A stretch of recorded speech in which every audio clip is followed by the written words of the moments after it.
News 18 से exclusive बातचीत में यूपी के सीएम योगी आदित्यनाथ ने बंगाल में नड्डा के काफिले पर हमले को टीएमसी की हताशा बताया। योगी आदित्यनाथ के मुताबिक बीजेपी को मिल रहे समर्थन की वजह से टीएमसी प्रायोजित हमले कर रही है। ममता बनर्जी कह रही है कि भारतीय जनता पार्टी अटैक का नाटक कर रही है, ढोंग कर रही है और सिर्फ अपने वोट बढ़ाना चाहती है। यहां पर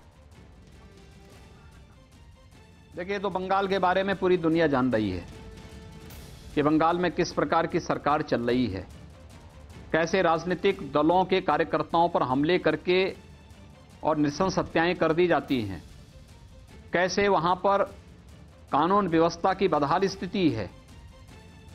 और आज जब केंद्र की मोदी जी के नेतृत्व की सरकार ने देश के अंदर जो तमाम लोक कल्याणकारी, गरीब कल्याणकारी योजनाएं घोषित की हैं, उसमें से बहुत सारी योजनाएं ऐसी हैं जो बंगाल के अंदर लागू ही नहीं होने दी गई।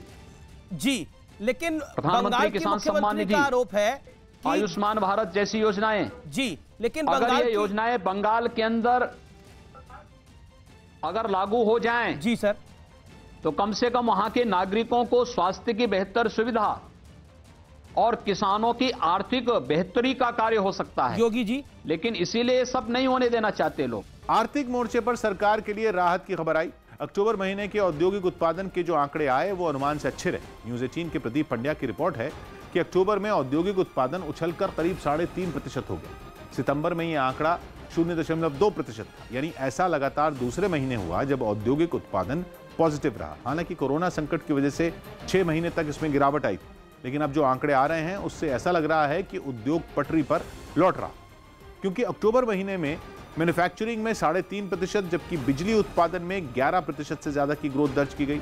इसके अलावा कंज्यूमर गुड्स और इंफ्रास्ट्रक्चर के क्षेत्र में भी काफी सुधार हुआ। मतलब अक्टूबर में जो आंकड़े जारी किए गए उससे ज्यादातर सेक्टरों में सुधार के संकेत मिल रहे हैं। प्रधानमंत्री नरेंद्र मोदी आज उद्योग समूह फिक्की की 93वीं वार्षिक आम बैठक का उद्घाटन करेंगे। कोरोना संकट के बीच वीडियो कॉन्फ्रेंसिंग के जरिए होने वाली इस एजीएम की थीम इंस्पायर्ड इंडिया रखी गई है। उम्मीद की जा रही है कि प्रधानमंत्री मोदी अपने संबोधन में आत्मनिर्भर भारत अभियान, मेक इन इंडिया और वोकल फॉर लोकल पर जोर दे सकते हैं। इस दौरान पीएम मोदी केंद्र सरकार की ओर से आर्थिक सुधारों के लिए उठाए जा रहे कदमों और उपलब्धियों की जानकारी भी दे सकते हैं और इसके साथ ही प्रधानमंत्री मोदी कोरोना की चुनौतियों और संभावनाओं पर भी बात कर सकते हैं। मध्य प्रदेश के इंदौर में सरकारी जमीन पर कब्जा कर बनाए गए ड्रग्स तस्करों के मकानों को तोड़ दिया गया। पिछले 1 महीने से वहां भूमाफिया और बदमाशों के खिलाफ प्रशासन की कार्रवाई जारी है। और इसी कड़ी में पहली बार ड्रग्स तस्करों के मकान पर नगर निगम का हथौड़ा चला।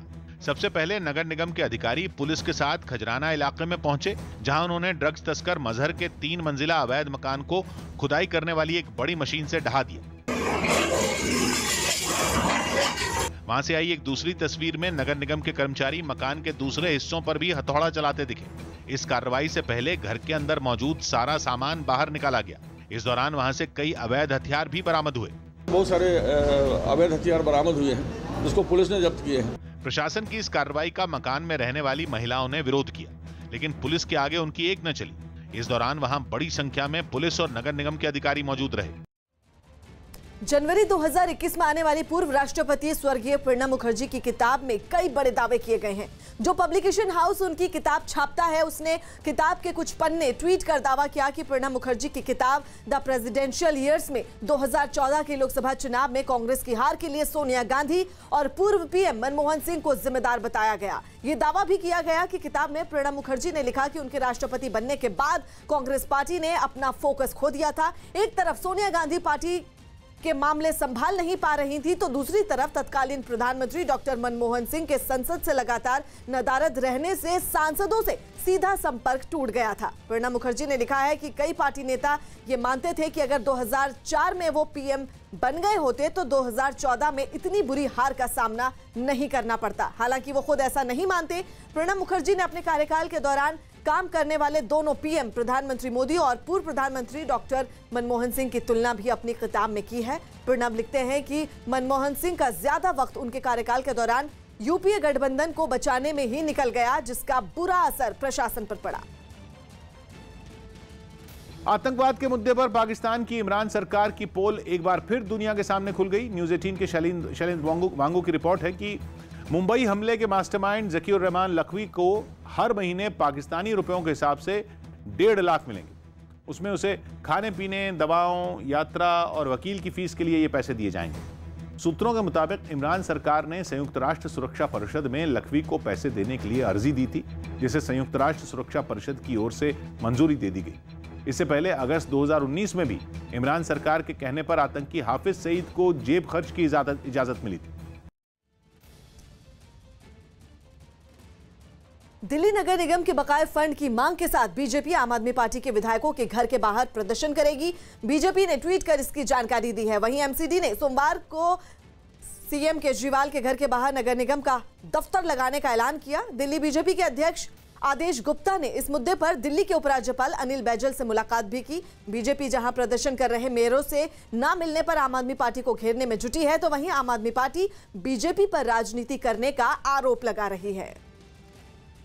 ऑनरेबल एलजी साहब के साथ हमने हमारे नेता प्रतिपक्ष श्रीमान रामवीर सिंह विधूड़ी जी के साथ बात की और हमने निगम की बात उनसे कही।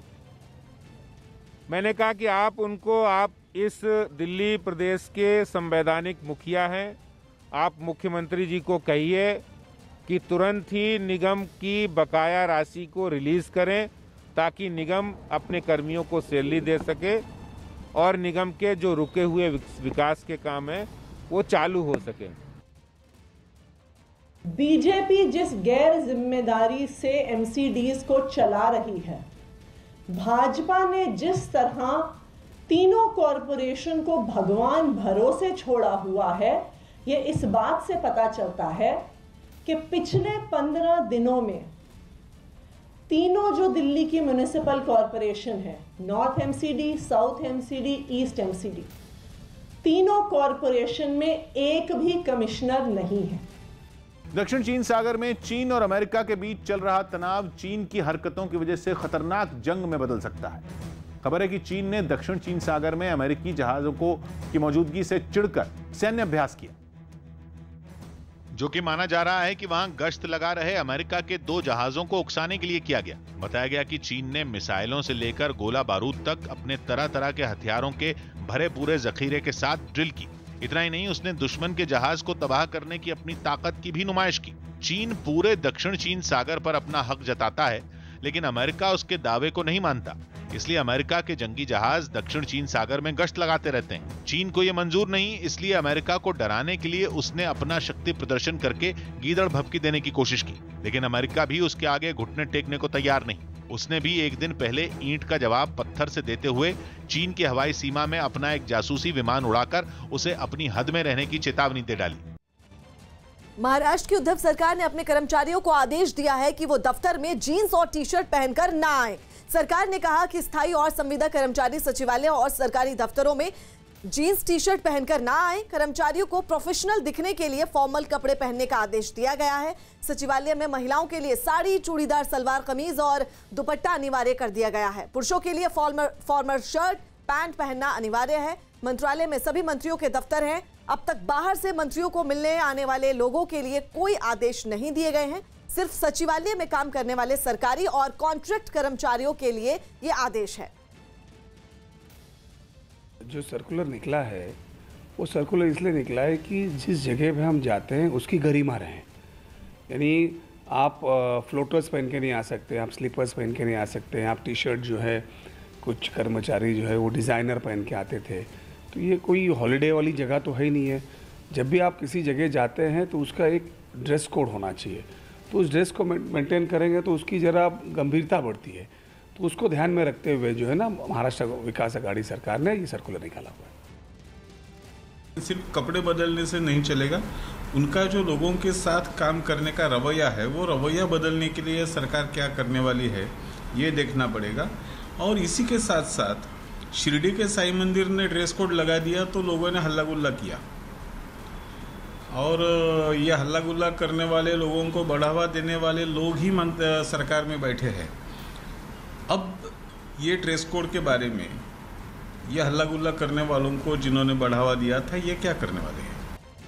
रूस के साइबेरिया में गूगल मैप की गलती एक नौजवान की जान पर भारी पड़ गई। News18.com की रिपोर्ट के मुताबिक गूगल मैप्स के बताए गए गलत रास्ते पर जाने से 18 साल के एक लड़के की मौत हो गई, क्योंकि सड़क के नाम से सड़क के नाम से मशहूर रोड ऑफ बोन्स पर एक हफ्ते तक वो फंसा रहा, जहां रात में तापमान गिरकर -50 डिग्री सेल्सियस तक पहुंच जाता है। यही वजह रही कि इस लड़के की भीषण सर्दी में जमने से सांसें थम गई। हालांकि उसके साथ यात्रा पर निकला उसका दोस्त अभी जिंदा है, लेकिन उसके हाथ पांव भी बुरी तरह जम गए हैं। बताया गया कि ये दोनों रूस के यूक्रेन से पोर्ट ऑफ मेगादान जाने के लिए निकले थे, लेकिन गूगल मैप में जिस शॉर्टकट से उन्हें आगे बढ़ने का सुझाव दिया वो जानलेवा साबित हुआ। News18 के साथ एक्सक्लूसिव इंटरव्यू में यूपी के सीएम योगी आदित्यनाथ ने कहा कि कुछ लोग किसानों के कंधे पर बंदूक रखकर अराजकता फैलाने की कोशिश कर रहे हैं।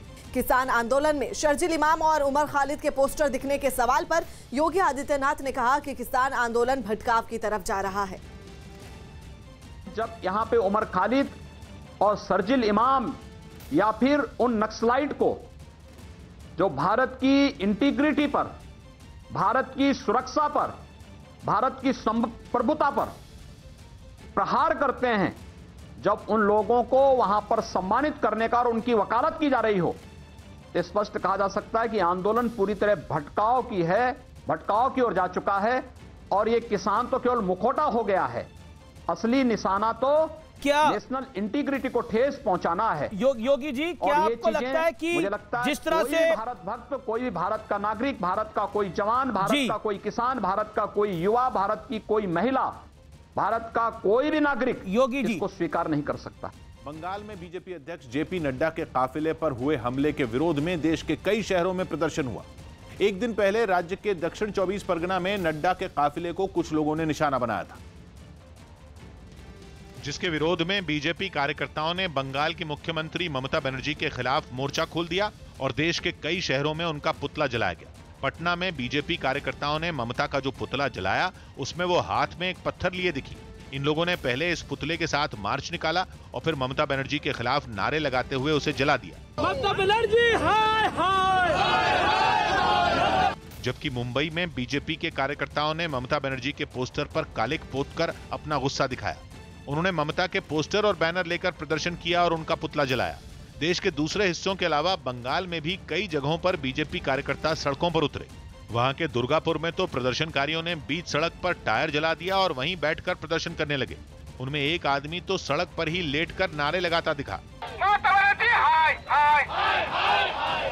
एक तरफ बीजेपी कार्यकर्ताओं ने ममता सरकार की घेराबंदी की, तो दूसरी ओर पार्टी नेताओं के आक्रामक रुख ने भी इस मुद्दे को लाइमलाइट में रखा। कैलाश विजयवर्गीय ने तो एक दिन पहले की घटना का जिक्र करते हुए बंगाल के माहौल की तुलना पाकिस्तान से कर दी। हमारे ऊपर पत्थरों की बारिश कर रहे हैं, हम अपने देश में हैं कि नहीं दूसरे देश में, ये पाकिस्तान में तो नहीं आ गए। जबकि टीएमसी ने राज्य की पुलिस का बचाव करते हुए आरोप लगाया कि नड्डा के काफिले में नियमों की अनदेखी हुई। हमारा क्वेश्चन है, कैसे ऐसा इस कन्वॉय में इतना गाड़ी, इतना मोटरसाइकिल, इतना कैसे आ गया। एक दिन पहले दक्षिण 24 परगना में बीजेपी अध्यक्ष के काफिले पर पत्थर चले थे और कुछ लोगों ने खूब बवाल किया था, जिसके बाद बीजेपी और टीएमसी भिड़ गई। इस बीच बंगाल दौरे पर बीजेपी अध्यक्ष जेपी नड्डा की सुरक्षा में चूक के मसले पर राज्यपाल जगदीप धनखड़ ने गृह मंत्रालय को अपनी रिपोर्ट सौंपी। News18 के अमित पांडे की रिपोर्ट है कि गृह मंत्रालय को भेजी इस रिपोर्ट में राज्यपाल ने बताया कि पुलिस को बीजेपी अध्यक्ष के कार्यक्रम की पहले से सूचना दी गई थी, लेकिन दावा किया गया कि सुरक्षा प्रोटोकॉल का पूरी तरह से पालन नहीं किया गया। साथ ही रिपोर्ट में इस बात का भी जिक्र है कि इस मामले में आरोपियों के खिलाफ तुरंत कार्रवाई के निर्देश डीजीपी और मुख्य सचिव को दिए गए। इस रिपोर्ट के बाद गृह मंत्रालय ने राज्य के डीजीपी और मुख्य सचिव को 14 दिसंबर को दिल्ली तलब किया, जिसमें राज्य सरकार के नुमाइंदों को यह बताना होगा कि आखिर क्यों इतने दिनों से कानून व्यवस्था को लेकर ऐसी घटनाएं हो रही। लेकिन इसी बीच बंगाल सरकार ने गृह मंत्रालय को एक खत लिखा और 14 दिसंबर को राज्य के अधिकारियों को न बुलाने की गुजारिश की। अधिकांश अधिकारियों को मेरी बात समझ में आ गई है, पर कुछ लोगों की अभी तक समझ में नहीं आई है, and I need to question them. ऐसा न करना, they are playing with fire. लेकिन राज्यपाल के इन आरोपों से तिलमिलाई टीएमसी ने प्रेस कॉन्फ्रेंस कर ममता सरकार पर लग रहे आरोपों को सिरे से खारिज कर दिया। साथ ही बीजेपी पर ही लोगों को उकसाने का आरोप लगा दिया। जेपी नड्डा का साथ एक क्रिमिनल था, वो ऑलरेडी कॉन्विक्ट हुआ है, कुछ बात किया, उन्होंने प्रोवोक किया था। यूक्रेन की राजधानी कीव से एक हैरान करने वाली तस्वीर सामने आई है, जिसमें बारिश और तापमान में आई गिरावट की वजह से सड़कों पर बर्फ की परत जम गई और इस हालात में लोगों का घरों से बाहर निकलना मुश्किल हो गया, क्योंकि सड़कों पर फिसलन इतनी बढ़ गई कि लोगों का उन पर चलना नामुमकिन सा हो गया। कीव से सामने आई एक तस्वीर में 2 गाड़ियां फिसलन की वजह से बेकाबू हो गईं और रेलिंग से टकराती हुई सड़क पर ही चक्कर काटने लगीं। ये तो कुछ भी नहीं था, शहर के एक दूसरे इलाके में पैदल चलने वाले लोगों का मानो दम ही निकल गया। कुछ लोग तो सड़क पर चलने की बजाय फिसलते हुए दिखाई दिए, जबकि कई ऐसे लोग भी दिखे जिनके लिए 2-4 कदम भी चलना मुहाल हो गया। एक आदमी तो बार बार बर्फ की परत पर चलने की नाकाम कोशिश करता नजर आया। थक हारकर उसने बैठकर रास्ते को पार करने की ठानी, लेकिन उससे भी वो नाकाम रहा। सबसे ज्यादा परेशानी दफ्तर जाने वालों को हुई। कुछ लोग तो स्केट्स पहनकर ही अपने घरों से ऑफिस के लिए निकल पड़े। एक दूसरी तस्वीर में कुत्ता भी सड़क पार करने से घबराता दिखा, हालांकि उसने संभल कर उसे पार कर लिया। नए कृषि कानूनों के खिलाफ पिछले कई दिन से दिल्ली गाजीपुर बॉर्डर पर डटे यूपी से आए किसानों ने दिल्ली कूच करने की कोशिश की। हालांकि आंदोलन का मुख्य केंद्र सिंघू बॉर्डर है, जहां पंजाब से आए किसान बीते 16 दिन से जमे हुए हैं, जिनके समर्थन में यूपी के किसान गाजीपुर बॉर्डर पर धरना दे रहे हैं। लेकिन धरने के 13वें दिन वो अचानक दिल्ली की तरफ पैदल ही बढ़ने लगे। इस भीड़ में सैकड़ों किसान नजर आए जो नारे लगाते हुए आगे बढ़ते दिखाई दिए। गाजीपुर बॉर्डर पर बैठे हुए किसान दिल्ली की तरफ कूच कर रहे हैं। NH9 पे तमाम किसान आप देख रहे हैं और यहाँ पर थोड़ी ही देर बाद पुलिस की बैरिकेडिंग है। फिलहाल यहाँ किसानों को रोका गया है। चलते चलते वो उस सुरक्षा घेरे के पास पहुंच गए जिसे पुलिस ने पहले से ही लगा रखा था। बैरिकेड के बिल्कुल नजदीक पहुंचकर किसान संगठनों के नेताओं ने उन्हें रुकने का इशारा किया, जिसके बाद सभी प्रदर्शनकारी जमीन पर बैठ गए। वहीं कुछ किसान बैरिकेड के ऊपर चढ़कर तिरंगा लहराते दिखे। इस हंगामे के बीच उन्होंने अपनी मंशा भी जाहिर कर दी। हम यहाँ तक आए, उसके बाद आगे भी जाएंगे। गाजीपुर बॉर्डर पर बैरिकेड के अलावा बड़ी संख्या में पुलिस के जवानों को भी तैनात किया गया था। हालांकि किसानों ने वहीं से वापस जाने का फैसला किया और फिर धरने वाली जगह पर लौट गए। हरियाणा के अंबाला से रूह कपा देने वाली एक तस्वीर सामने आई है, जिसमें एक कार आग का गोला बनी दिखी। बताया गया कि गाड़ी को स्टार्ट करते ही उसमें अचानक आग लग गई और वो कार कुछ ही देर में पूरी तरह आग की चपेट में आ गई। काफी देर तक बीच सड़क पर आग का गोला बनी इस कार से लपटें उठती हुई दिखाई दी। जैसे ही इस घटना की जानकारी फायर ब्रिगेड टीम को मिली, उसके कुछ ही देर बाद दमकल कर्मी वहां पहुंच गए और आग बुझाने में जुट गए। उन्होंने पानी की तेज धार से आग को बुझा लिया। पानी पुनी भी पाया होर ना कोई प्रॉब्लम होए, जब सड़क मारने देर एकदम ब्लास्ट हो गई। दिल्ली दंगे के आरोपियों के पोस्टर पर शुरू हुए विवाद से किसान संगठनों ने किनारा कर लिया। किसान संगठनों ने अपने आंदोलन में दिल्ली दंगों के आरोपियों के पोस्टर पर शुरू हुए विवाद से किनारा कर लिया। एक किसान नेता ने मंच से किसानों को संबोधित करते हुए एक दिन पहले की घटना की निंदा की और ये साफ कर दिया कि टिकरी बॉर्डर पर हुए कार्यक्रम से किसान आंदोलन का कोई वास्ता नहीं है। और प्रेस के साथियों से स्पष्ट कहना चाहूंगा, उसमें किसान आंदोलन का उससे कोई लेना देना नहीं है।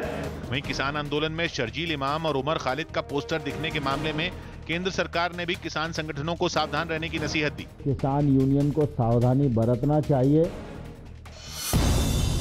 प्रधानमंत्री मोदी सुबह ग्लोबल क्लाइमेट समिट को संबोधित करेंगे। ये कार्यक्रम पेरिस समझौते के 5 साल पूरे होने पर आयोजित किया जाएगा। केंद्रीय पर्यावरण मंत्री प्रकाश जावड़ेकर ने बताया कि इस समझौते के तहत बड़े देशों में भारत ने सबसे ज्यादा काम किया। क्लाइमेट चेंज हुआ है, उसमें भारत का योगदान केवल 3% है।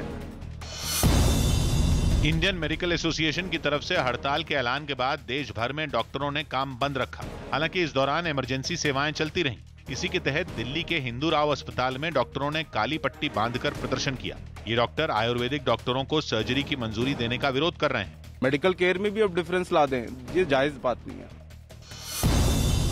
पश्चिम बंगाल में बीजेपी के राष्ट्रीय अध्यक्ष जेपी नड्डा के काफिले पर हुए हमले के बाद ये लड़ाई दिल्ली तक पहुंच गई। दिल्ली में कुछ लोगों ने बंग भवन के सामने ममता बनर्जी के खिलाफ प्रदर्शन किया, जिसके बाद बंग भवन की सुरक्षा बढ़ा दी गई। इंकलाब का नारा लगाया, दीदी तानाशाही नहीं चलेगी। उसके बाद कालिक पोथी यहाँ पर कृषि कानूनों के खिलाफ किसानों के विरोध प्रदर्शन का आज 17वां दिन है। आज प्रदर्शनकारी दिल्ली जयपुर और दिल्ली आगरा हाईवे जैम करेंगे। आंदोलनकारियों ने आज सभी टोल प्लाजा को फ्री रखने का ऐलान किया है। पहले ही दिल्ली की अधिकतर सीमाएं बंद हैं, जबकि जयपुर दिल्ली हाईवे को जैम किए जाने से राजस्थान से आने वालों को मुश्किलों का सामना करना पड़ सकता है। किसान संगठनों ने मांगी पूरी होने तक आंदोलन जारी रखने का ऐलान किया है। कैरिबियाई देश हैती में नागरिकों की सुरक्षा की मांग के लिए हजारों लोगों ने सड़कों पर उतरकर खूब बवाल मचाया। सुरक्षा व्यवस्था के मुद्दे पर वहां पिछले कुछ महीनों में कई बार प्रदर्शन हुए और इसी मुद्दे पर भीड़ एक बार फिर राजधानी पोर्ट ऑफ प्रिंस की सड़कों पर उतरी, लेकिन इस बार वो पहले से ज्यादा आक्रामक नजर आई और अपनी आवाज सरकार तक पहुंचाने के लिए लोगों ने खूब हंगामा किया। लोगों ने हाथों में कई तरह के पोस्टर लेकर शहर के एक इलाके से दूसरे इलाके तक मार्च निकाला और जगह जगह आगजनी भी की। इस दौरान एक प्रदर्शनकारी हाथ में गत्ते का बना एक क्रॉस पकड़े दिखा, जिस पर पिछले महीने अगवा हुई एक नाबालिग लड़की का नाम लिखा था। उस लड़की की पैसे न मिलने पर हत्या कर दी गई थी। लोगों ने आरोप लगाया कि शहर में पिछले एक साल में रेप, अपहरण और हत्या जैसी वारदात अपने चरम पर पहुंच गई और सरकार उन पर काबू पाने में पूरी तरह नाकाम रही।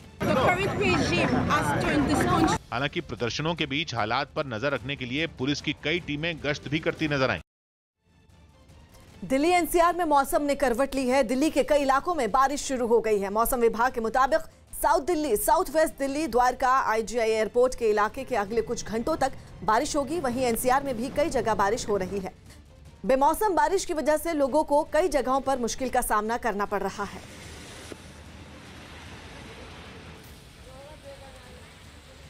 दिल्ली के तीनों नगर निगमों के बकाया फंड के मुद्दे पर केजरीवाल सरकार और बीजेपी के बीच खींचतान बढ़ गई।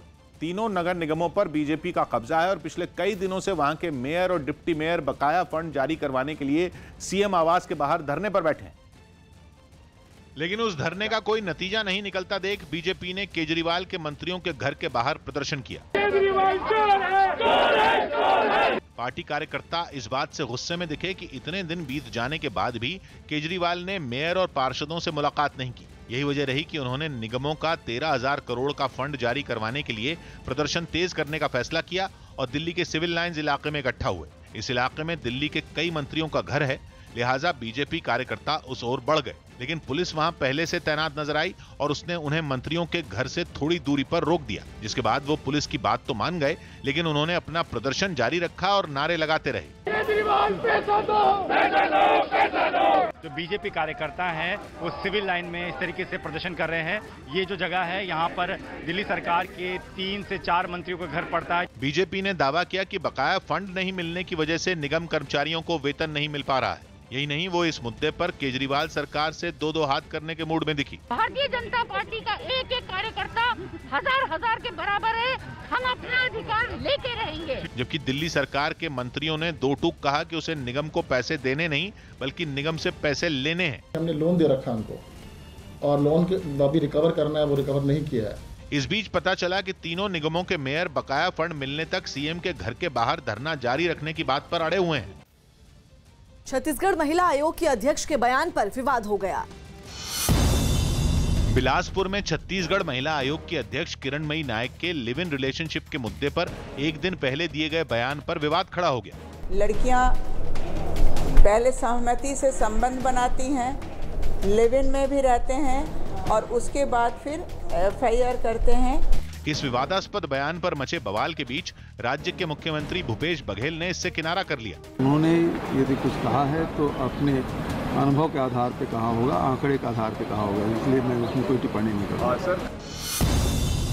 दिल्ली बीजेपी ने केजरीवाल सरकार से नगर निगम के बकाया पैसों की मांग की और ऐसा न होने पर सुबह आम आदमी पार्टी विधायकों के घर के बाहर प्रदर्शन करने का ऐलान किया। उत्तराखंड हाईकोर्ट ने नैनीताल और मसूरी घूमने जाने वाले पर्यटकों के लिए कोरोना टेस्ट जरूरी कर दिया। किसान आंदोलन के बहाने राहुल गांधी ने एक बार फिर प्रधानमंत्री नरेंद्र मोदी पर हमला किया। ट्विटर पर उन्होंने बिहार के किसानों की कमाई सबसे कम बताते हुए दावा किया कि मोदी सरकार ये चाहती है कि देश के सभी किसानों की आय बिहार के किसानों जितनी हो जाए। 3 कानून है, उसके लिए उनको वापस लेने के लिए पूरा आंदोलन है राहुल गांधी के इस ट्वीट पर बीजेपी नेता और बिहार के कृषि मंत्री भड़क गए। बिहार के किसानों की आय बढ़ी है और ये जानकारी राहुल गांधी को नहीं है। एमसीडी के बकाया फंड के मुद्दे पर दिल्ली बीजेपी अध्यक्ष आदेश गुप्ता ने एलजी से मुलाकात की। इस मुलाकात के बाद उन्होंने दावा किया कि एलजी खुद इस मामले को कई बार मुख्यमंत्री अरविंद केजरीवाल के सामने उठा चुके हैं। उन्होंने वो चिट्ठियां भी दिखाई कि मैंने तीन बार दिल्ली के मुख्यमंत्री को चिट्ठी लिखी है। बीजेपी के इन आरोपों को दिल्ली सरकार ने एक बार फिर खारिज कर दिया। दिल्ली सरकार को एक भी पैसा देना नहीं, बल्कि दिल्ली सरकार ने ही उनसे हजारों करोड़ रुपया लेना है। उत्तराखंड के हल्द्वानी से एक चौंकाने वाला वीडियो सामने आया, जिसमें एक गांव में घुसे हाथी की वजह से वहां कुछ देर के लिए अफरा तफरी नजर आई। यह हाथी खाने की तलाश में पास के जंगल से निकलकर वहां आ गया, जिसे देख पहले तो लोग डर गए, लेकिन फिर हिम्मत कर उसे वहां से भगाने लगे। हाथी को खदेड़ने के लिए लोगों ने जोर जोर से बर्तन बजाए।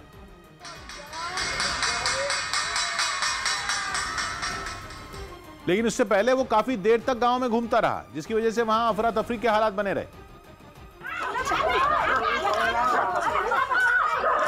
लोगों ने बताया कि उनके गांव में अक्सर हाथी घुस आते हैं और कई बार लहलहाती फसलें भी बर्बाद कर देते हैं। हाथी का आतंक बना हुआ है और जिससे किसानों में भय का माहौल है। लोगों ने वन विभाग से अपील की कि वो इस परेशानी की तरफ ध्यान देने और उसका हल निकालें। कोरोना संकट को देखते हुए गुजरात सरकार ने शादी विवाह के कार्यक्रम को लेकर खास नियम लागू किए हैं। अब से गुजरात में शादी से पहले ऑनलाइन अनुमति लेना जरूरी होगा। गुजरात सरकार ने इसके लिए एक पोर्टल लॉन्च किया है, जिसके तहत राज्य के लोग शादी विवाह के कार्यक्रम के लिए रजिस्ट्रेशन करवा सकेंगे। इस पोर्टल के जरिए लोगों को पहले शादी की अर्जी दाखिल करनी होगी और पुलिस जांच के वक्त ऑनलाइन इजाजत दिखानी होगी। वहीं ऑनलाइन अप्रूवल मिलने के बाद शादी में 100 से अधिक लोग शामिल नहीं हो पाएंगे। रोहित शर्मा ने फिटनेस टेस्ट पास कर लिया। रोहित शर्मा ने बेंगलुरु की राष्ट्रीय क्रिकेट अकादमी में फिटनेस टेस्ट पास कर लिया। अब वो 14 तारीख को ऑस्ट्रेलिया जाएंगे। हालांकि क्वारंटीन के नियमों की वजह से रोहित पहले 2 टेस्ट मैच नहीं खेलेंगे। आईटीबीपी ने नक्सल प्रभावित छत्तीसगढ़ के कोंडागांव जिले में कुछ युवाओं को तीरंदाजी की ट्रेनिंग दी।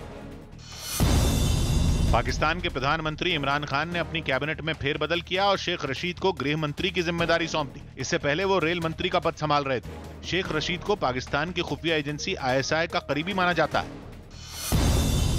आरजेडी नेता लालू यादव की जमानत याचिका फिर टल गई। अब उनकी जमानत याचिका पर झारखंड हाईकोर्ट 1.5 महीने बाद सुनवाई करेगी। लालू यादव ने चारा घोटाले से जुड़े दुमका कोषागार मामले में ये जमानत याचिका दाखिल की है। नए कृषि कानूनों के विरोध में प्रदर्शन कर रहे किसानों को खाने पीने की तकलीफ न हो, इसके लिए हर जगह से मदद पहुंचाई जा रही है। वहीं दिल्ली और हरियाणा के बीच मौजूद टिकरी बॉर्डर पर किसानों के लिए चाय के लंगर भी लगाए गए। यहाँ पर लगभग 5000 कप से ज्यादा चाय बनाई जाती है। दिल्ली में बढ़ती ठंड की वजह से किसानों को चाय की जरूरत महसूस हो रही थी और इसलिए पंजाब के अमृतसर से वहाँ सामान भिजवाया गया। जो हमारी यूनिट है वो हमें यहाँ भिजवाती है। वो प्रधान है, वो हमें दे के जाते हैं।